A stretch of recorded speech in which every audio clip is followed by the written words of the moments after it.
शिवसेनेचे आमदार भरत गोगावले यांनी स्वपक्षीय आमदार संजय शिरसाट यांच्यावर निशाणा साधलाय। तुम्हाला मंत्रिपद मिळणार असेल तर मी लगेच राजीनामा देतो असं म्हणत आमच्याच एका आमदारानं धमकी दिली, त्यामुळे मला मंत्रिपद मिळू शकलं नाही असाही गौप्यस्फोट केलाय। त्यात आता त्याच आमदाराला मुख्यमंत्र्यांनी सिडकोचं अध्यक्षपद दिलं असं म्हणत शिवसेनेचे आमदार भरत गोगावले यांनी एकच खळबळ उडवून दिली आहे। साहेबांनी आम्हाला विचारलं असेल काय करायचं। एक जण बोलला मी 12 वाजता राजीनामा देतो, त्याला समजवला, बोलला तुम्ही मंत्रिमंडळाची शपथ घेतली का? मी 12 वाजता राजीनामा देतो म्हणून साहेबांनी कदाचित त्याला आता सिडकोचं चेअरमन पद केलं। लक्षात ठेवा। त्यानंतर एक किस्सा जर एवढा मोठा आहे, लढा सांगायला पाहिजे, कळायला पाहिजे। बोले की आता काय करू शकतो, तर मला मंत्रिपद नाही भेटलं तर माझी बायको आत्महत्या।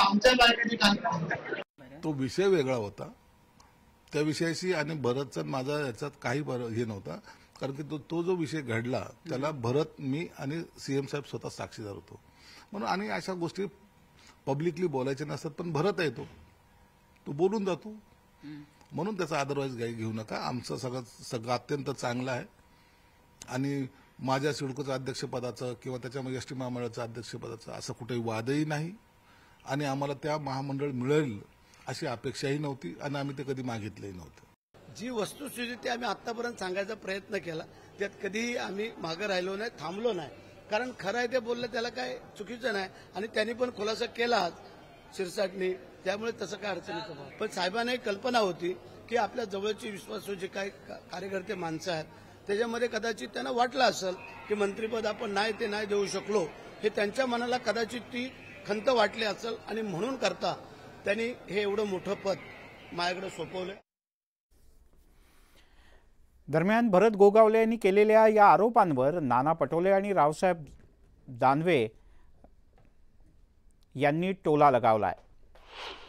खोक्याच्या सरकारमध्ये हेच होणार आहे आणि कोणाला जास्त हिस्सा मिळतो हा जो प्रयत्न होता, हे आता खोक्याच्या याच्यामध्ये भांडणं सुरू होणार आहे आणि भाजप या सगळ्या खोक्याची व्यवस्था निर्माण करण्यामध्ये भाजपचा सगळ्यात मोठा हात आहे आणि महाराष्ट्राचं लोकशाही व्यवस्था जी होती, संसदीय व्यवस्था होती, ती शाहू फुले आंबेडकर विचाराची होती, ती भाजपने महाराष्ट्रामध्ये संपवली आणि केंद्राच्या सत्तेच्या माध्यमातून संविधानिक व्यवस्थेला छेद लावण्याचं काम जे केलेलं आहे त्याचे परिणाम आता पुढच्या काळात भाजप आणि त्यांच्या सगळ्या सहकार्याने भोगावं लागेल। सगळ्यात आधी इथं मंत्रिपदासाठी किती धादावलेले आहेत हा एक मुद्दा आहे। मग धमकी देणारा असेल किंवा ज्याला धमकी दिली तो असेल, म्हणजे सगळं जालबेल आहे अशातला काही भाग। जे ओसाड गावच्या पाटील यांना दिलेले आहे, हे गाव पूर्ण ओसाड झालेलं आहे। मग सिडको तसंच ओसाड आहे आणि एसटी तर त्याच्यापेक्षा जास्त ओसाड आहे। ओसाड गावच्या पाटील देऊन यांचं समाधान करण्याचा प्रयत्न झालेला आहे, परंतु कशा पद्धतीनं पक्षामध्ये एकमेकाचेच आमदार एकमेकाच्या जीवावर उठलेले असतात त्याचं हे उदाहरण आहे असं मला वाटतं। शिवसेनेचे नेते, उबाठा गटाचे नेते आणि विधान परिषदेतले विरोधी पक्षनेते अंबादास दानवे आणि नाना पटोले यांनी या प्रतिक्रिया दिल्या। तिकडे भरत गोगावले यांच्या वक्तव्यावर संजय राऊत यांनी सुद्धा प्रतिक्रिया दिली। यावेळी राऊत यांनी गोगावले यांना बेडकाची उपमा दिली। डबक्यातले बेडूक आहेत सगळे,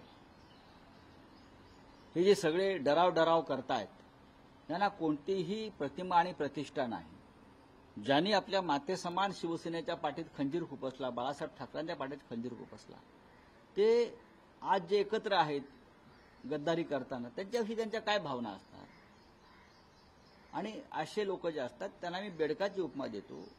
आणि बेडूक हे गटारात चिखलात असतात, हे डराव करत असतात, आपापसात डराव करून पावसाळा संपला की बेडूक नष्ट होतो। गांडूळ आणि बेडकाचं आयुष्य पावसाळ्यापुरतं असतं, तसं या मिंदे गटाचं आहे।